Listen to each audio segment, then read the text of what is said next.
नमस्कार. आज आपण मस्त असे मोड आलेल्या मटकीच्या आमटीची रेसिपी पाहणार आहोत. माझी रेसिपी जर आवडली तर माझ्या चॅनेलला लाईक करा, सबस्क्राईब करा. यासाठी लागणारा मसाला आपण तयार करून घेऊ. मिक्सरच्या भांड्यामध्ये मी 1 चमचा पांढरे तीळ, अर्धा चमचा जिरे, एक 10-15 लसूण पाकळ्या, एक 4 तुकडे आल्याचे आणि एक मोठा कांदा मी उभ्या आकारामध्ये चिरून घेतलेला आहे. त्याचप्रमाणे एक छोटा टोमॅटोही बारीक चिरून घेतलेला आहे. थोडीशी कोथिंबीर, या ठिकाणी कोथिंबीर मी देठासहित घेतली आहे आणि एक हिरवी मिरची या ठिकाणी तुकडे करून घालत आहे. आता याचं पाणी घालून आपल्याला छान अशी बारीक पेस्ट या पद्धतीनं करून घ्यायची आहे. हे पहा, मस्त अशी पेस्ट आपली तयार झाली आहे. आता या आमटीसाठी साधारण मी 125 ग्रॅम असे मोड आलेली मटकी घेतलेली आहे. आता कढई घेऊन कढईमध्ये मी 1-2 चमचे तेल घेतलेलं आहे.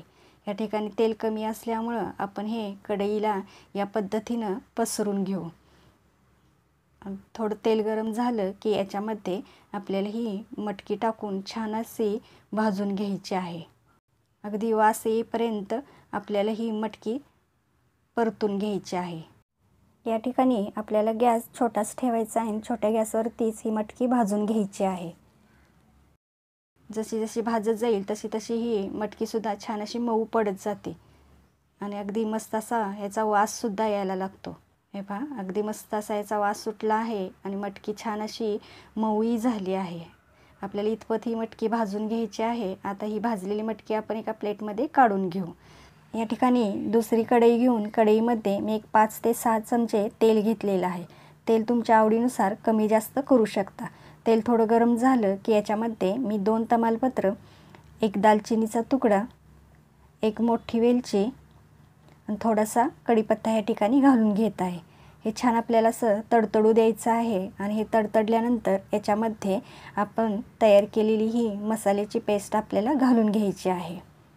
आता या ठिकाणी मसाल्यासाठी आपण सगळं साहित्य कच्चंच वापरलेलं आहे. त्यामुळं त्याचा कच्चेपणा जाईल इतपत आपल्याला हा मसाला छान असा तेलामध्ये परतून किंवा भाजून घ्यायचा आहे. अगदी याचा गोळा झाला पाहिजे, चांगलं तेल सुटलं पाहिजे इतपत आपल्याला हा मसाला परतून घ्यायचा आहे.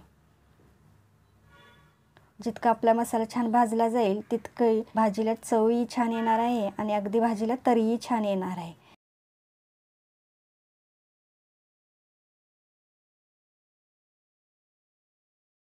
हे पहा, अगदी छान असा गोळा झाला आहे आणि तेलही सुटलं आहे. आता या ठिकाणी पाव चमचा हळद, 1 चमचा कोल्हापुरी लाल तिखट, अर्धा चमचा काश्मीरी लाल मिरची पावडर आणि 1 चमचा या ठिकाणी मी गरम मसाला घातलेला आहे.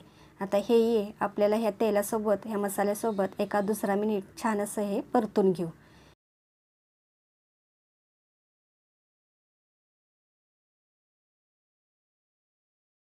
हे थोडं परतल्यानंतर याच्यामध्ये मी हे मिक्सरचं भांडं धुतलेलं पाणी घालून घेत आहे.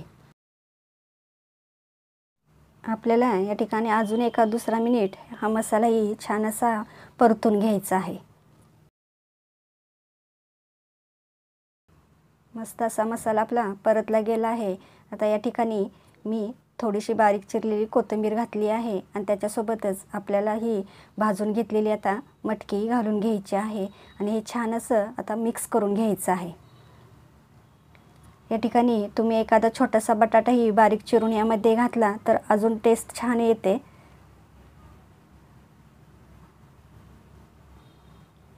हे छान मिक्स झाल्यानंतर आपल्याला या ठिकाणी गरम पाणीच वापरायचं आहे आणि या ठिकाणी मी साधारण 1 ग्लास पाणी घातलेलं आहे. तुम्हाला जितकी आमटी हवी त्या प्रमाणात तुम्ही हे पाण्याचं प्रमाण कमी जास्त करू शकता. हे असं छान मिक्स झाल्यानंतर याच्यामध्ये आता मी चवीनुसार मीठ घालून घेत आहे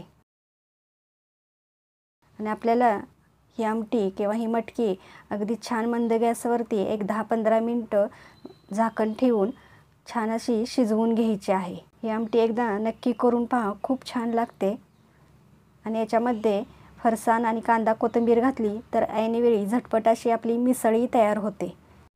15 मिनटासाठी मी अशी अर्धवट प्लेट ठेवून ही मटकी छान अशी शिजवून घेतली आहे. तुम्ही पाहू शकता मटकी आपली छान शिजली गेली आहे, तरीही छान आली आहे आणि आपला रस्सा असा दाटसरही झाला आहे. आपल्याला ही भाजी अगदी मंद गॅसवरती शिजवून घ्यायची आहे. आणि आता आपली भाजी तयार झाली आहे. तुम्हाला माझी रेसिपी जर आवडली असेल तर माझ्या चॅनेलला लाईक करा, सबस्क्राईब करा, बेल आयकॉनला क्लिक करा व माझ्या ह्या नवीन परिवाराचा भाग व्हा. धन्यवाद.